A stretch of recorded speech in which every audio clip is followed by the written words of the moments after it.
Boys, what's good? It's Herm. We're here today to talk about the NBA draft, as the NBA draft, when this video comes out, will be today. So it's big. We're coming right up on it. There's a ton of rumors floating around.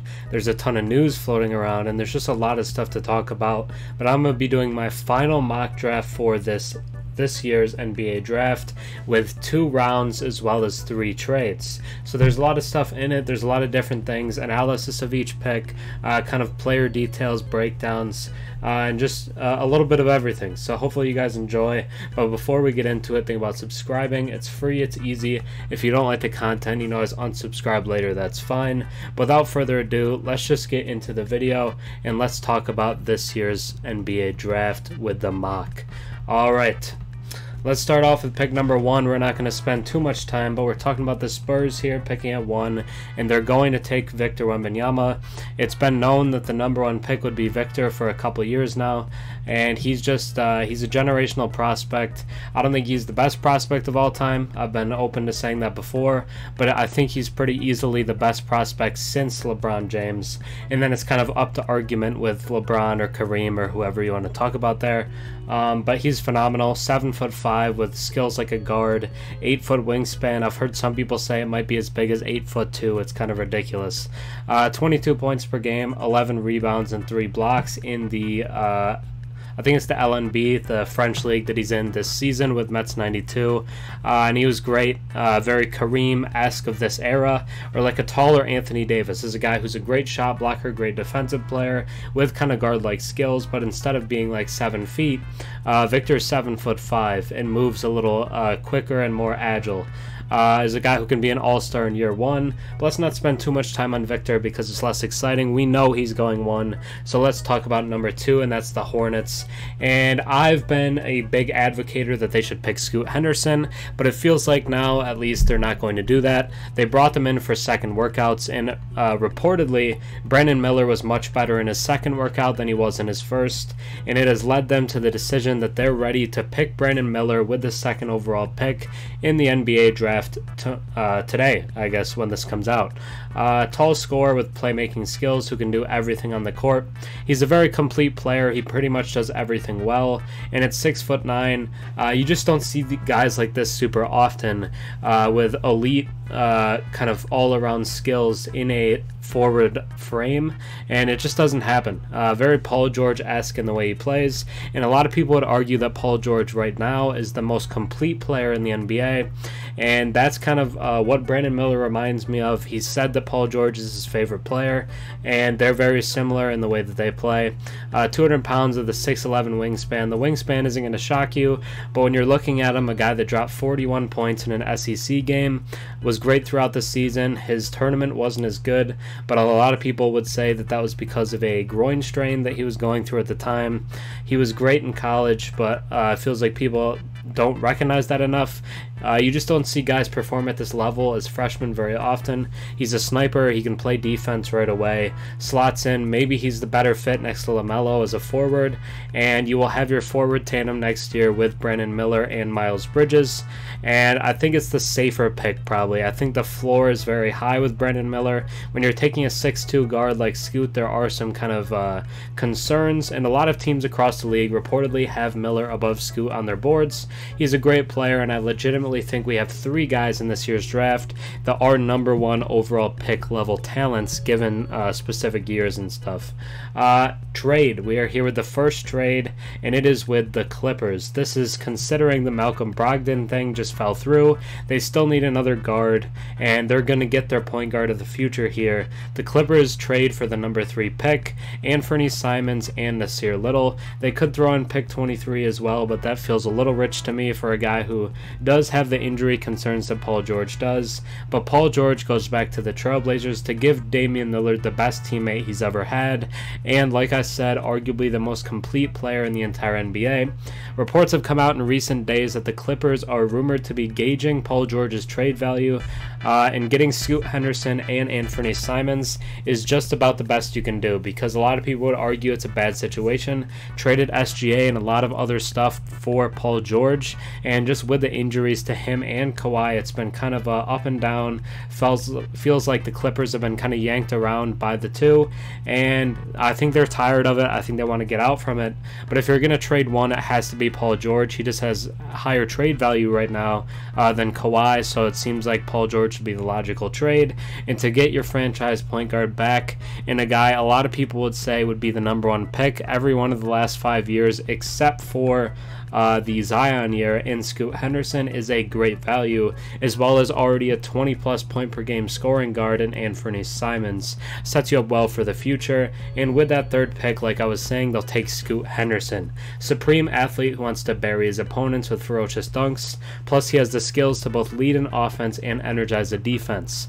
The defense isn't completely there yet. It's something that's going to come along over time, and he's going to get better at, but the scoring and the mid-range touch is there right now. 6'2", 195 pounds, 6'9" wingspan, but built like a linebacker. This dude is about as strong as they come in terms of guards. 17 points per game, 6.5 assists, and 1 steal per game. A lot of people like to point to his shooting from the 3-point range in the Ignite regular season. I think it was only like 29%, but I would contest to you that in the G League Showcase this year, he shot 47% from 3, so I think it's been up and down. I don't think the shooting is nearly as bad as people are trying to make it out to be, and if you told me in 3 years he's like well more than a passable shooter, I think I could believe that. The same as Ja Morant. When Ja Morant came out, if you said he'd have a passable jumper, that would make him nearly unstoppable because you had to respect that and his drive.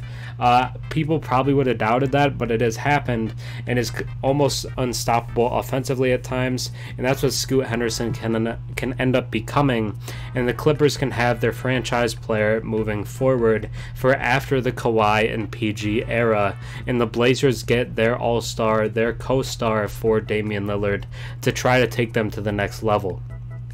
At number 4, I have the Rockets going with point guard Amen Thompson out of the Overtime Elite. Electric shot creator with a distinguished combination of passing vision and zippy athleticism, 99th or 100th percentile athlete. Just one of the best athletes you'll ever see. Is phenomenal in terms of the jumping ability, the speed, the quickness. Just everything is there with Amen athletically. 6'7", big point guard, 200 pounds. Reports are now coming out that people believe Harden will be going back to Philly rather than going to Houston, so that leaves them without that star point guard they thought was coming in. So I think they'll shift back towards Amen Thompson to be their lead point guard for years to come, next to Jalen Green as the elite passer that he is. The shot still has to come along, the defense still has to come along. I actually think his brother Asar is better in both of those areas, but the athleticism for Amen is unmatched, and if you add him to a team with Jalen Green and Tari Eason, the highlight reel stuff will just be like out of this world, and there will be highlights all the time.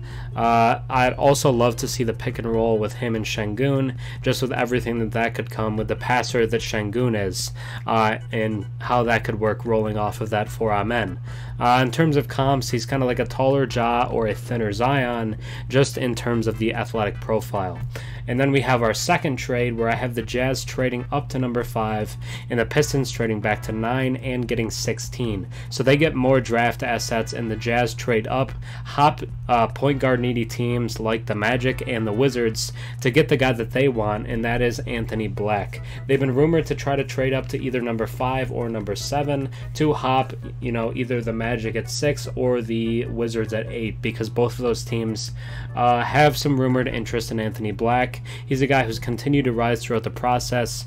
As a guy who can kind of do everything you want from a point guard. The shot needs to develop a little bit, but he's not going to be a bad shooter at all. And on top of that, he's a great defender, he's a great passer, and is very tall for a guard. At 6'6", 210, he's a big guard. Enhances star teammates by instantly processing plays while thriving in any role.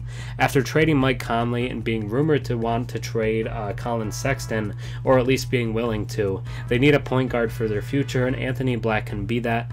They do have to give up 2 top 16 picks to do it, excuse me, but they move up 4 picks and they get to take the guy that they want in Anthony Black. 13 points per game, 4 assists, and 2 steals for Arkansas. And he's a guy that's very similar to guys like Lonzo Ball or Josh Giddey, who are both super valuable and super proven when healthy to be great floor generals. And that's what Anthony Black can be. And I actually really like his fit with the guys they have, like Walker Kessler and Lauri Markkanen. And if I'm them, I'm more than willing to give up both of those picks to get Anthony Black to lead me in terms of leading my offense for years to come. At number 6, because there's no guard that's like an obvious fit here, I have the Magic going with forward Taylor Hendricks out of UCF. They do have 2 great forwards in Paolo Banchero and Franz Wagner, but Franz can play the 2 if you want to. I think Hendricks can actually play the 2 as a guy who has a pretty good handle. Game-changing point of attack defender who also fills gaps on offense, is a playmaker and a shooter. A lot of people would argue that the Magic's 2 biggest needs right now are shooting and defense, and he provides both of them. They also need some playmaking. They're not going to get that with Hendricks as much, but they will get shot blocking, defense, and shooting, which is all things that they need, and they get it here at number 6 in Taylor Hendricks. 6'8", 215 pounds, 19 years old, with a 7'1" wingspan, just way outperformed expectations at UCF, and was phenomenal as a freshman there. 15 points per game, 7 rebounds, and 2 blocks as a forward. Reminds me a lot of Jaden McDaniels, is a great wing defender, but is a better shooter than Jaden. It reminds me a lot of Jeremy Grant as well because of the offense and the defense, but I think he has the ability to be a better defender than Jeremy Grant. But he's a guy who I think could complement the other 2 forwards and allow them to go pretty big and still stay pretty versatile.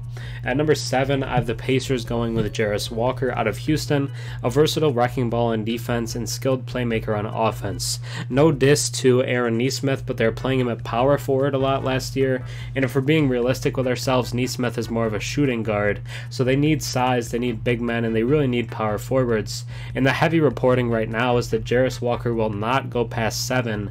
A lot of people think 7 is his floor and that the Pacers would not pass him up, and I understand it. As a athlete, it's impressive. 6'7", 250 pounds, is going to be a physical bruising type of player with a nice shot in the mid-range that's extending out to 3. So I think potentially you could have a great spacing front court with him and Miles Turner, but you also have a guy who can get physical down low, where Miles Turner can't quite as much. He's more of a finesse center. Only 19 with a 7'3" wingspan, very large for his size. 11 points per game, 7 assists for one of the best teams in the country. Athletically reminds me a lot of Larry Johnson, who was an exciting forward for the Hornets, as well as Carl Landry. And I think on top of guys they already have, like Halliburton, like Mathurin, like Nembhard, I think you can just slot Jarace Walker in there, and he fits into your lineup pretty easily and makes clear sense in terms of what the Pacers need, as well as being a guy who's not low upside, who's not a guy that's just safe, still has the ability to become a very high-level starter. At number 8, I have the Wizards going with Ausar Thompson out of the Overtime Elite. The brother of Amen Thompson, not quite as good of an athlete as Amen or a playmaker, but has been the better defender for a while now, on top of being the better shooter. So being both of those things, I think, makes him extremely valuable. And the Wizards at this point, with the breaking down of the roster that they're doing, I just think you take best player available, and to me that's pretty clearly Ausar. 6'6", 220 pounds with a 7-foot wingspan. Reminds me of players like Jason Richardson and Sean Livingston. Is a guy with all-star potential and just a great athlete, probably more of like a 90th percentile athlete, and the better shooter of the 2, as well as being a great defender. So his all-around game is super intriguing and gives the Wizards a high upside pick at number 8. Has the ability to play some guard as well, so can intermix and take some ball handling duties for them. At number 9, the Pistons, who traded back here, I have them taking small forward Cam Whitmore out of Villanova. Relentless competitor who has a high floor and has flashed signs of stardom. Ironically enough, I might have given them Whitmore at number 5. He's been a player that's been linked to them for a while, and I would say that Whitmore is a top 5 player in this class, is a guy who I think has all-star upside, more than guys like Jarace Walker, I'm trying to think of who the last pick was, but short-term memory loss here.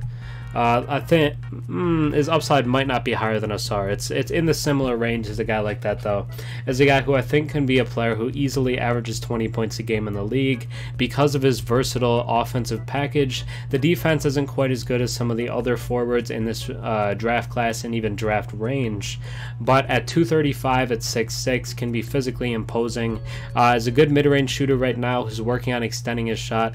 In some ways, you might worry about the shooting with Cade, Ivy, and Cam Whitmore, but I think Whitmore is going to be a good shooter. I'm not super concerned, but the way he plays offensively reminds me a lot of guys like Miles Bridges and Josh Smith, who some might say are undersized to play the power forward where they've played, but due to the athleticism and the jumping ability, are able to play there and do a very good job at it. Both have been 20 point per game scorers, and I think Cam Whitmore is going to be very similar to that. At number 10, we have our third and final trade that we're going to get into here, and this is the Hawks trading up for number 10. The Mavs are known to want to trade out. A lot of people have linked them to John Collins, but I think, and a lot of other people think, that they would be more interested in trading for Clint Capela as a pure center and getting him as well as pick number 15. They move up 5 spots, the Hawks do. They have to take on Bertans and give up Capela to do it, which is kind of a tough pill to swallow. But Bertans at this point, his contract isn't awful because it's not that much left on it. It might just be 1 year, but at the most I believe it's 2. So you don't have to worry too much about taking on Bertans as kind of an expiring, as well as getting up to number 10, and I think that they would be thrilled to do that and get more of an upside guy. And now them taking small forward Bilal Coulibaly out of Mets 92, a fast rising prospect who is luring in teams with his defense and intriguing offensive flashes. I think he could get a little higher than this, but this is about as high as we'll see Coulibaly go, but just continue to get better through the Mets 92 season. Is a great defender and a good shooter, but has shown the ability to potentially be more than that as a shot creator. Reminds me a little bit of Mikal Bridges, as well as guys like OG Anunoby and even Torrey Craig. I think someone like Torrey Craig is like the absolute floor for someone like Coulibaly, but I think OG Anunoby is the realistic one, and then Mikal Bridges would be more of the high end. And as well as them trying to move off DeAndre Hunter, it makes sense for them to target another defensive wing. At number 11, I have the Magic going combo guard Kobe Buffkin out of Michigan. I've seen some people mock him as high as 8 at this point, has continually rise throughout the process, and that's due to his shooting seeming legit. It got much better as a sophomore at Michigan. Still only 19 years old though as a sophomore, so the age isn't a concern. But 6'4", 185 with his 6'8" wingspan, pretty good at getting steals, getting out in passing lanes, as well as being a quick burst, fast break scoring type of guard. Reminds me a lot of guys like Tyrese Maxey and Emmanuel Quickley, who use their speed to get steals as well as finish on the other end, and I think that's what Kobe Buffkin is going to give you. And I think putting him next to Markelle Fultz, I think their playstyles are actually kind of similar, but I really like the pairing of the two together. Maybe Buffkin comes off the bench because they did go Hendricks earlier, but they have interesting things they'd be able to do. I'm unsure if they'll keep both picks. I believe I predicted they trade at least one of them, but for right now, we'll say they keep it and take Buffkin at 11. At number 12, I have the Thunder going Derek Lively. I've mocked this a bunch of times. I really love the fit. Putting a guy with a 7'7" wingspan, 7'1" tall, 230, pretty decent frame. Just was a guy who averaged 2.5 blocks per game despite some limited minutes at Duke and some injury stuff, but was somewhat disappointing in his season at Duke. But I think the defense was still pretty clearly there. I think the ability to rebound was still pretty clearly there. So pairing him with Chet Holmgren, I just love the shot blocking upside. I think it's like a dream front court, and a lot of times they're playing like 6'7" guys at center. They're playing no real centers, so getting a real center in Derek Lively is a great fit here and something that I really like. A lot of people, at least a couple, have told me that Lively isn't a Thunder-esque pick, but he's a good fit and he just makes sense. So I don't see why they wouldn't take Lively as a guy who is going to outperform where a lot of people might rank him. At number 13, I have the Raptors taking Jalen Hood Schifino out of Indiana as a big guard, as a replacement for Fred VanVleet.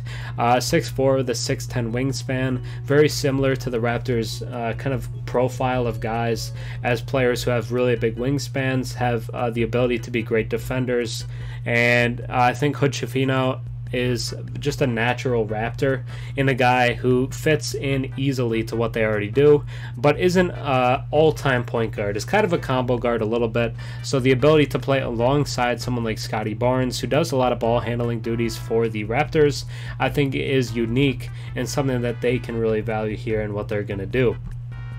At number 14 for the Pelicans, I'm going Cason Wallace. Game-changing point of attack defender who also fills gaps on offense, is a playmaker and shooter. I've seen people saying Cason Wallace might slip down the board a little bit, but if he's on the board at 14 and guys like Bufkin and Hood Schifino are already gone, I just don't see any way that the Pelicans pass up on it. They need a point guard extremely badly. You can't run CJ McCollum at point guard anymore. They might still have Kira Lewis, but he hasn't developed into what many people thought he might be when they drafted him. And Dyson Daniels seems more like a wing than a pure point guard. So getting a pure point guard in Cason Wallace, one who's a good defender and a good playmaker, just feels like something that the Pelicans need and something that they need badly. So they needed a point guard, and getting Cason Wallace, who is kind of a safe player. I don't know if his upside is super high. I think it's more likely he's a guy like DeAnthony Melton, but that would be a great addition for the Pelicans as their point guard spot and really give them some stability that they kind of need badly with all the injuries to guys, with all of the off-court drama. Having a steady point guard who can pass the ball, generate easy offense for you with steals is a great thing for New Orleans. At number 15, the Mavs, where they traded back here, I'm going Grady Dick out of Kansas as a floor spacer. They did lose Dorian Finney-Smith, who sneakily was one of their better shooters. I'd say they need more shooting, they need more offense. A lot of times their offense after the trade deadline was seemingly just Kyrie and Luka Doncic, with guys like Josh Green and Jaden Hardy pitching in from time to time, but they just needed additional offense. And getting a guy who's going to be an elite shooter with the ability to potentially be more than a specialist, I think is high value. If you get a guy who can be Bojan, I know Bojan has been linked to them as well, but if you get a younger, cheaper version who can give you at least a Bojan light in year one, that's great value for Dallas. You already got Clint Capela, so you basically have your lineup set at this point. You can run out a lineup of Kyrie, Luka, Grady Dick, whoever you want to run at the 4. It could be Maxi Kleber, but then Clint Capela at the 5, or you could try to run Grady at the 4. He'd be a little undersized to do so, but that would allow you to get Josh Green out there as well. So they have some interesting things that they could do. Maybe you run him with Tim Hardaway Jr. out there, but maybe you view him more as a Tim Hardaway Jr. replacement. Who knows what they want to do specifically, but shooting and the ability to be more than just a shooter, I think would be valuable to a Dallas team that needs offense. At number 16, I have the Pistons going Jordan Hawkins. I had them take Cam Whitmore before, and like I said, I think there would be some shooting concerns with that. So getting, I would say, the best movement shooter in this draft class is an easy pick here, and one that teams might target Hawkins higher. So maybe some people view this as early, but I would argue it's almost value. 39% from 3 on very high volume and very difficult shots. Kind of like a Max Strus, Duncan Robinson kind of guy, where he can fly off screens and hit him on the fly. So getting his shooting to kind of complement guys like Ivy and Cade and Whitmore is just a natural pick for me here that makes a ton of sense.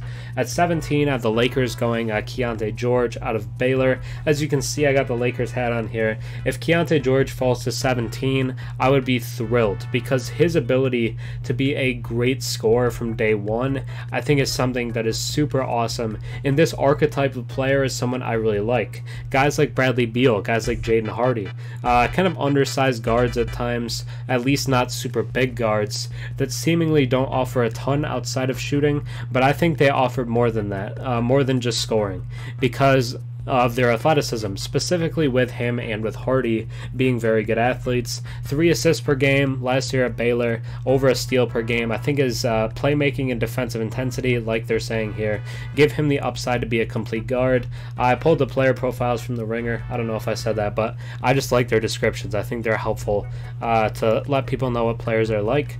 But Keontae George as a microwave guy off the bench would be perfect for the Lakers, and just such a value player, because Keontae George, like guys before him like Cam Thomas and Jaden Hardy, who I both praised a lot, I think has all-star upside, and it would be a great value for the Lakers at 17. Also gives you potential protection if you lose Austin Reeves, but even if you don't lose Austin Reeves, you have your potential backcourt of the future here, as Reeves showed real point guard ability, so you can run Reeves and George together, potentially moving forward for years to come. At 18, I have the Heat going Jaime Jaquez out of UCLA. For a while, people thought he might be kind of early second round to late first round, but all of the recent talk has been pushing him into the teens because he just does everything well, is really an all-around player, isn't a great athlete necessarily. I've heard some people compare him to Kevin McHale. I think that's just because he's white. Like, we can compare white players to black players and vice versa. Reminds me a lot of Draymond Green. As a guy who does pretty much a little bit of everything, as a passer, a rebounder, a shot blocker, getting steals, setting hard screens, and Jaquez is a guy that the Heat would love, because they love all of these do-it-all guys. They love guys that maybe other people wouldn't be super high on because of the lack of athleticism or whatever it might be, the lack of upside that people might say, the age, but I think he's going to be a good player from day one. Just feels like one of those veteran college guys who's done a little bit of everything there, and just offers you someone who really understands the game, has a high basketball IQ, and can come in and make a quick impact. At number 19, I've mocked this before too. I have the Warriors going Nick Smith Jr. out of Arkansas. Jordan Poole replacement, that's what this is. A guard off the bench who can give you a lot of scoring. Might not be super efficient in doing so, but will get you buckets and will do it in bunches. I think has some playmaking upside too. Was a super high-level high school recruit who kind of disappointed a little bit, but does have Jamal Murray level upside. And taking a swing on that kind of guy here at 19, why not do it? They've shown a kind of I don't know, idea to do it in the past with guys like James Wiseman, who only played 3 games in college, or someone like Patrick Baldwin, who was a high recruit who fell down. And Nick Smith Jr. feels pretty similar, and a guy that the Warriors would be keen to take a flyer on as a cheap Jordan Poole replacement. At number 20, I have the Rockets going Olivier Maxence-Prosper, OMP out of Marquette. Was one of the biggest risers from the Combine because he showed a lot of shooting prowess, but is a great defender, is a versatile power forward, and just feels like a modern power forward as a guy who's 6'7" and can stretch the floor. 13 points a game, 5 rebounds, and 51% from the field at Marquette last season. They have Jabari Smith Jr. at the 4 and Şengün at the 5, but I think the 3 spot is still a little bit up for grabs. Whether it's Tari Eason, Jayshawn Tate, even Kevin Porter Jr., some people say they might move to small forward. We'll see what they do there, but Olivier Maxence-Prosper gives them a guy who does a lot of modern NBA things well, and pairing him with Jabari Smith I think would give you a great sizable shooting front court. This is a bad mock here. I already mocked him, so I don't know who else I would give them here. If I was going to give them someone else, I'd probably give them a guy like I'm doing here.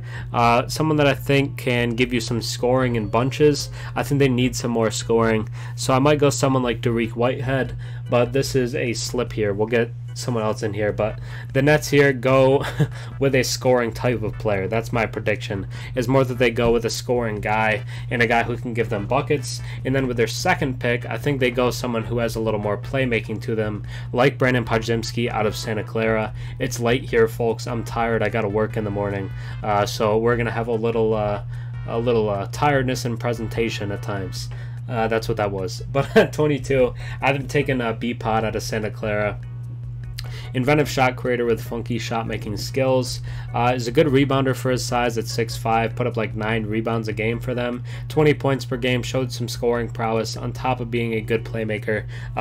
Basically 4 assists per game. That's what the last one is there. Reminds me of Josh Hart, but I think he can be much more than that because I think he provides you a little more. As well as being about a 40% 3-point shooter on top of the scoring upside. So they already have a lot of guys who can be 3 and D guys, but B Peapod isn't the defender as maybe some of those other guys are, but he is a great shooter and a great playmaker, and who knows if they still have Spencer Dinwiddie on the roster next season, but they do need some more playmaking and some more scoring guys, so that's why I think someone like Nick Smith Jr., if he's on the board, which I wouldn't have him, but if he's on the board, I think he makes sense there as well.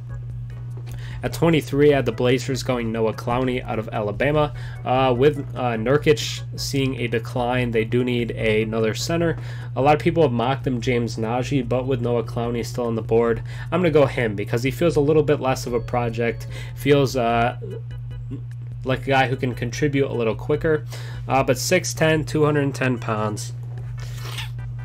We don't know his wingspan still, that wasn't measured at the combine, but 10 points per game, 8 rebounds and a block at Alabama. Reminds me a lot of Wendell Carter, was the kind of co-star for Brandon Miller this year at Alabama, and for the Blazers, you get a big guy who's very athletic and still pretty young, so the upside to maybe even get taller, but also just get better as a player. And I think it's someone that the Blazers should think about taking a shot on. I would already have them with Paul George here. So then all of a sudden maybe you have a lineup that's something like Damian Lillard, Shaedon Sharpe, Paul George, Jeremy Grant, and Noah Clowney going forward over the next few seasons.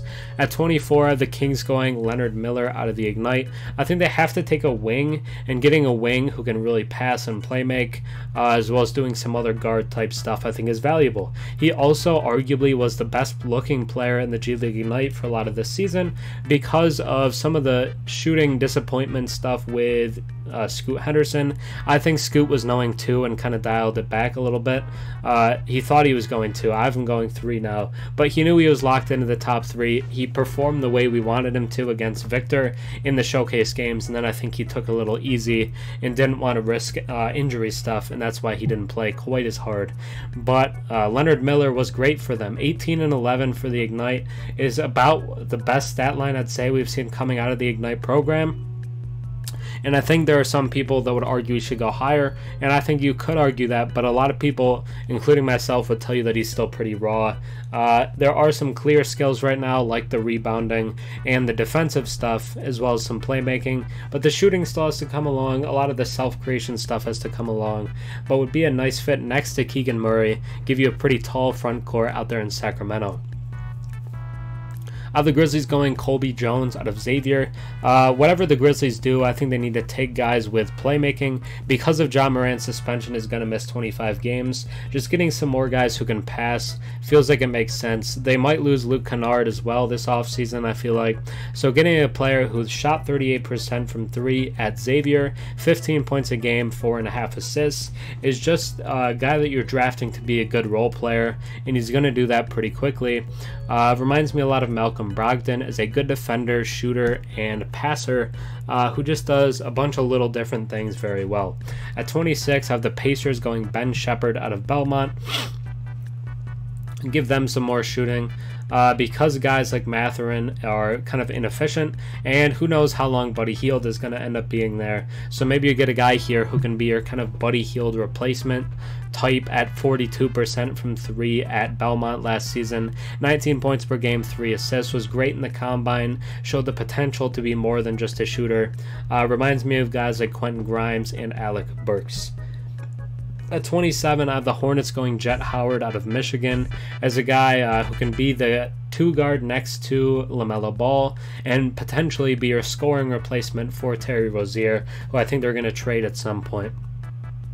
6'8", 215 pounds, was also once viewed as like a lottery pick, at least talent-wise, because of the offense, because of the height, and the ability to score and shoot the way he does at 6'8" is definitely valuable. And if you can run a 6'8" shooting guard, why not do that? And all of a sudden their lineup would be really big, because they're running LaMelo, who's like a 6'6", 6'7" point guard, Jett Howard at the 2 at 6'8", Brandon Miller 6'9", running the small forward spot, Miles Bridges at the 4, and like 7'2" Mark Williams at the 5, who has a massive wingspan as well. So all of a sudden the Hornets become super big, and I think that that's an asset and something that's really valuable to try to obtain. The Raptors have tried to do it, but I think the Hornets doing this might even fit together than what the Raptors tried to do with their group. And with Bridges coming back and bringing in a couple of valuable rookies, I think the Hornets could be much better than we expect as soon as next season. At 28, I have the Jazz going Chris Murray, who would slot in between Markkanen and Walker Kessler in the front court. Just kind of like a role player guy. I don't think he's going to be more than that. Isn't quite as good as his brother Keegan, is the lefty version of Keegan, but doesn't space the floor quite as well. But is going to be a good passer, going to be a good defender, do a little more in the mid-range, whether it's floaters or pull-ups there. I think he's more of a Keegan Murray light, and would be a nice fit at the 4 spot in the Jazz's lineup. 29 of the Nuggets going Dariq Whitehead out of Duke. This is a pick that they trade for today, well, yesterday now when you're seeing this, but they also traded for 32 with the Pacers. So they get a couple of picks here to try to add to their lineup to potentially replace someone like Bruce Brown, who's going to get a bag in free agency. But speaking of replacing Bruce Brown, I think Dariq Whitehead is a natural fit for that. Is a guy who's a good defender and a good shooter. Isn't going to be quite the cutter that Bruce Brown is right away, but when you play with Jokic, you become a good cutter because he'll pass you open, and if you cut, you'll get buckets. He's also a good athlete, so being a cutter with that would help to really get kind of like some highlight plays at the rim, and I think is a valuable fit with the ability to be more high upside than someone like Bruce Brown is. At number 30, I have the Wizards going guard/forward Bryce Sensabaugh out of Ohio State. One of the best pure scorers in this draft class, but doesn't quite have the defensive stuff. Is more of a offense-first type of player, just like TJ Warren. Is going to give you buckets, but maybe not quite as much. Maybe leaves things to be desired in other areas. But 41% from 3 at Ohio State. His per 40 numbers, if he had played the whole game like a lot of college players end up doing, he would have averaged, I believe, like 28 points a game. So as a guy who's just a pure bucket getter in the Wizards who needs scoring after losing all these guys who scored a lot for them, Sensabaugh seems to make some sense. And now let's just kind of quickly go through sort of some of the second round here. See, I already took Jett Howard too. Too much sleep deprivation here, not enough sleep with working. But James Najee is a guy who I think goes early second round here, and the Nuggets need a backup center because Thomas Bryant didn't really play for them. DeAndre Jordan didn't really play for them. They had these backup centers, but they weren't getting minutes. So Najee feels like a guy who you could develop alongside Jokic, and the Nuggets are a team I think who can really pull the best out of project type of players. For the Spurs, getting another big man alongside Victor I think is valuable, and Trace Jackson-Davis has been one of the best players in college basketball for years now.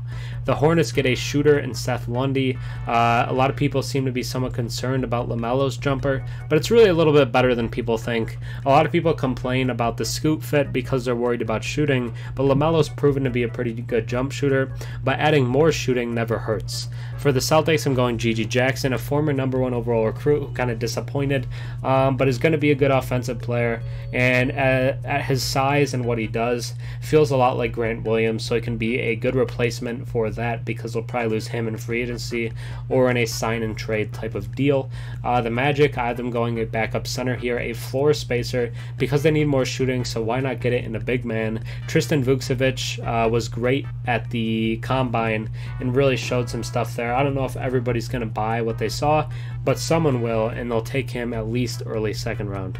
Andre Jackson to the Nuggets, very similar to Bruce Brown, as a guy who does all the dirty work, plays a lot of defense, and feels like a Nuggets type of player.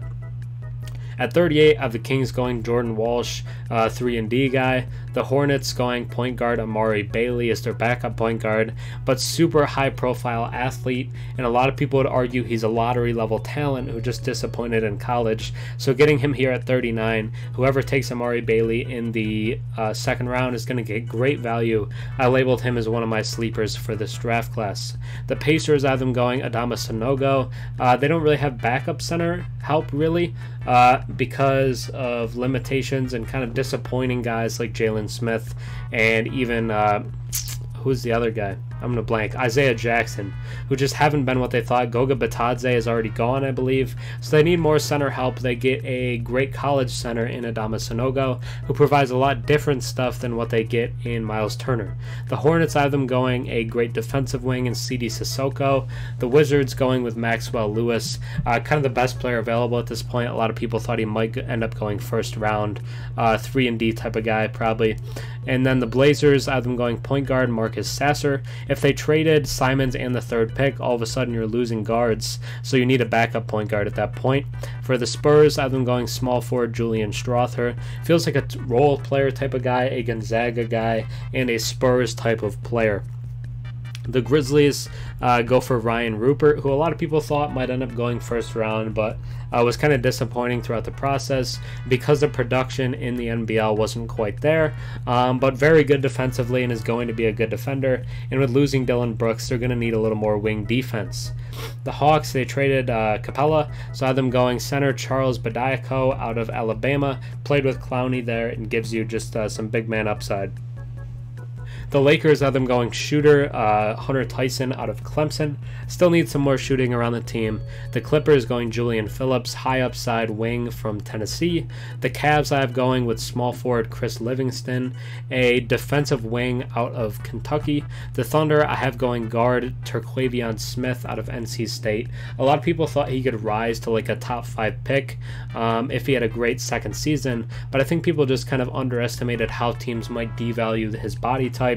At about 6'2", I believe, and 165 pounds, is just really small, but is a great scorer naturally. And then at 51, I have the Nets going with Keontae Johnson, another great scoring type, and I have the Suns going Amani Bates, one of the most hyped up prospects, and has a relationship with Kevin Durant, so maybe just someone who they would take a flyer on, as someone who still has all-star upside, and you're getting him in the 50s, so why not take a swing?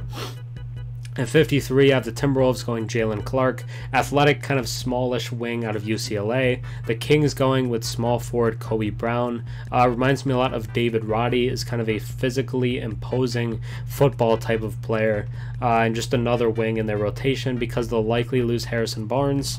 The Pacers, I have them going Jalen Wilson. Out of Kansas, was a great college player, but reportedly kind of disappointed in workouts and stuff. But usually, at least a decent amount of the time, good performing college wings end up finding ways to be decent NBA players. The Grizzlies going center Colin Castleton. With injuries to Adams and Brandon Clark, it kind of limited them. So getting a little more center depth and one that can space the floor, why not do that? And the Wizards, I have them going center Muhammad Gaye out of Washington State. They are reportedly, it seems like it might have fell apart, but I think it'll still find a way to go through. But Porzingis will be on the Celtics, and Gouye is a center that they'll need. Whether they're just running Daniel Gafford at center, they'll still need more backups.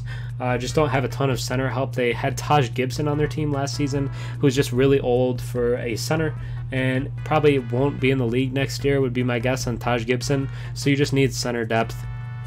And then at 58, I have the Bucks going with Ricky Council IV out of Arkansas, their 4th player drafted, with Anthony Black, Nick Smith Jr., Jordan Walsh, and now Ricky Council, is a guy who was great for them offensively and a pretty good defender, but another who was somewhat disappointing in workouts, but still high upside and worth taking a flyer on. But that's it for me today. That is the entire mock. That is the whole 2 rounds with trades.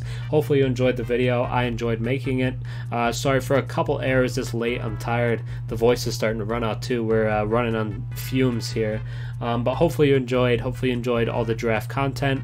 We'll probably put out a way too early mock some point in the next couple weeks for next year's draft, just to look at prospects for that. Just a sneak peek here, I'm also going to be starting a podcast on the channel with one of my buddies, and we're going to talk about the draft after. We're going to talk about draft grades and kind of immediate thoughts from the draft. At least that's the plan. So that should be really exciting. It should be a new thing that we're going to keep doing weekly, and I'm excited to do that. So let me know your thoughts on this mock draft, and hopefully you'll see that after the draft tomorrow or Friday morning. would be the time that we'll have the podcast out, I believe. So let me know your thoughts. Think about subscribing. We're on the road to 9,000. And that's going to be it for me today. I hope you have a good rest of your day. Peace.